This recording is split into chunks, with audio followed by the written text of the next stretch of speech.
Assalamualaikum warahmatullahi wabarakatuh. Saya Zahra Syifa dari kelas IK 2 dengan nomor BP 20140044. Baiklah, di sini saya akan menjelaskan sedikit materi yang telah diberikan oleh Bapak Faredika yang memegang mata kuliah perkembangan teknologi komunikasi. Materi yang Bapak berikan yaitu 1. Perfeksionis negara ke arah ketimpangan, 2. Isu informasi internasional, 3. Masalah dunia ketiga, 4. Keprihatinan dunia ketiga, 5. Perkembangan informasi, 6. Dilema teknologi komunikasi. Untuk materi pertama, saya mengambil jurnal dari Kementerian Keuangan Republik Indonesia. 4 penyebab ketimpangan di Indonesia versi Bank Dunia. Dapat melakukan kurangnya peluang bagi mereka selanjutnya. Yang kedua, ketimpangan pasar tenaga kerja, di mana pekerja dengan keterampilan tinggi menerima gaji yang besar dan tenaga kerja yang hampir tidak memiliki peluang untuk mengembangkan keterampilan mereka. Hal ini mengakibatkan mereka terperangkap dalam pekerjaan formal dengan produktivitas rendah dan pemasukan yang kecil. Yang ketiga, konsentrasi kekayaan, di mana kaum elit memiliki aset keuangan seperti properti atau saham, yang ikut mendorong ketimpangan saat ini dan masa depan. Yang keempat, ketimpangan dalam menghadapi goncangan.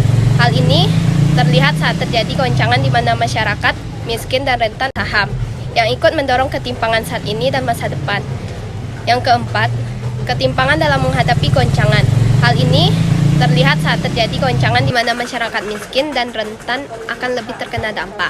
Goncangan akan menurunkan kemampuan mereka untuk memperoleh pemasukan dan melakukan investasi kesehatan dan pendidikan. Yang kedua yaitu isu-isu internasional. Isu-isu internasional antara lain, pertama, kebahasaan kebijakan luar negeri, 2. Keamanan manusia, 3. Kelompok lobby, 4. Diaspora, 5. Disabilitas. Isu yang pertama yaitu fenomena kebahasaan dalam kebijakan luar negeri di atas yang dibahas dalam artikel ini bermaksud mengenali dan memahami makna yang terkandung di dalamnya. Objek kajiannya adalah teks pernyataan resmi pemerintah Indonesia diwakili oleh Menteri Luar Negeri Marty Natalegawa dan pemerintah Australia diwakili oleh Julie Bishop pada suatu konferensi pers pasca skandal penyadapan yang dilakukan oleh pemerintah Australia terhadap Presiden Susilo Bambang Yudhoyono pada tahun 2013. Artikel kedua berkaitan dengan persoalan keamanan non-tradisional, yaitu keamanan manusia yang berkembang dalam kajian keamanan internasional. Rizal A. Hidayat menulisnya dengan judul Keamanan Manusia dalam Perspektif Studi Keamanan Krisis. Terkait perang intranegara, fokus kajian keamanan dalam studi hubungan internasional secara tradisional didominasi oleh pemikiran realisme yang secara dominan hirauannya adalah keamanan negara. Yang ketiga, hubungan interkultural masyarakat diaspora terpresentasi pada artikel ketiga yaitu dinamika diaspora struktural Cina di Singkawang yang ditulis oleh Jafar Fikri Al-Qadri. Hubungan interkultural antara migran yang kemudian menjadi masyarakat diaspora dengan masyarakat pribumi mempunyai dinamikanya tersendiri. Dinamika yang terjadi dalam kurun waktu mengikuti genealogi rezim kekuasaan pemerintah setempat dan berpengaruh terhadap tata kehidupan di bidang sosial, ekonomi, dan politik. Yang keempat yaitu mewakili isu kepentingan non-negara, yaitu kelompok kepentingan sekaligus penekanan dalam pembuatan kebijakan suatu negara, ditulis oleh Iqbal Ramadan dengan judul Lobby Israel dalam Kebijakan Luar Negeri Amerika Serikat ke Timur Tengah.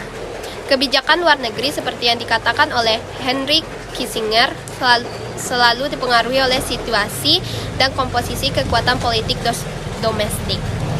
Materi ketiga yaitu masalah dunia ketiga.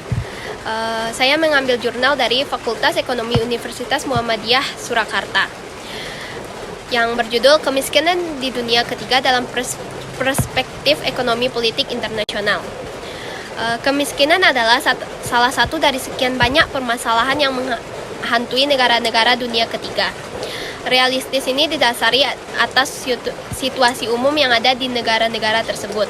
Mereka terus berkutat dengan masalah pengangguran, rendahnya tingkat pendidikan, ketimpangan kesejahteraan, dan rendahnya tingkat pendapatan. Selanjutnya, perusahaan multinasional dan kemiskinan di dunia ketiga. Perusahaan-perusahaan multinasional mempunyai kontribusi besar dalam perubahan struktur ekonomi internasional saat ini. Mereka ditenggarai lebih berperan dalam proses pengambilan kebijakan. Kebijakan luar negeri negara-negara maju lebih berdasarkan kepentingan perusahaan multinasional tersebut.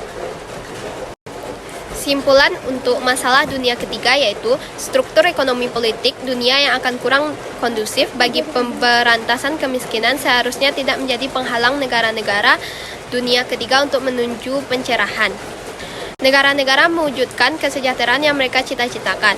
Asimetri ekonomi politik dunia dapat diminimalisir asalkan aliansi antar negara-negara berkembang diperkuat potensi-potensi konflik internal. Yang keempat yaitu keprihatinan negara ketiga. Negara ketiga sering dianggap miskin oleh negara-negara sebelumnya.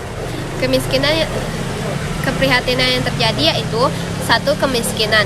Tidak dapat dipungkiri bahwa kemiskinan merupakan masalah utama dan mendominasi negara-negara tertentu sehingga mereka masuk dalam kategori negara dunia ketiga. Yang kedua yaitu kekurangan listrik. Adalah salah satu hal yang memprihatinkan bahwa di tengah gelimang gadget dan semarak dunia internet terdapat sejumlah negara di dunia yang kekurangan listrik. Lanjut yang ketiga yaitu kondisi pertanian buruk. Lebih dari setengah populasi negara berkembang tergantung pada pertanian untuk bertahan hidup dan harus mengkonsumsi setidaknya 2 kali makan. Akan tetapi ada lebih dari 1,4 miliar orang di dunia yang kondisi pertaniannya buruk. Yang paling merana dalam hal ini adalah keluarga yang mendasarkan hidupnya dari bercocok tanam. Meski demikian, PBB dan banyak LSM di dunia ini yang mencanangkan pelatihan guna mengatasi persoalan kondisi pertanian yang buruk tersebut. Yang keempat yaitu air minum dengan kualitas buruk. Yang kelima, terorisme. Terorisme telah menjadi bagian dari dunia global dewasa ini. Insiden tersebut tidak hanya ada di Timur Tengah, Amerika Serikat, atau Eropa Barat. Tapi dimanapun manusia berada, tidak mudah menuntaskan terorisme karena kompleksitasnya yang begitu tinggi.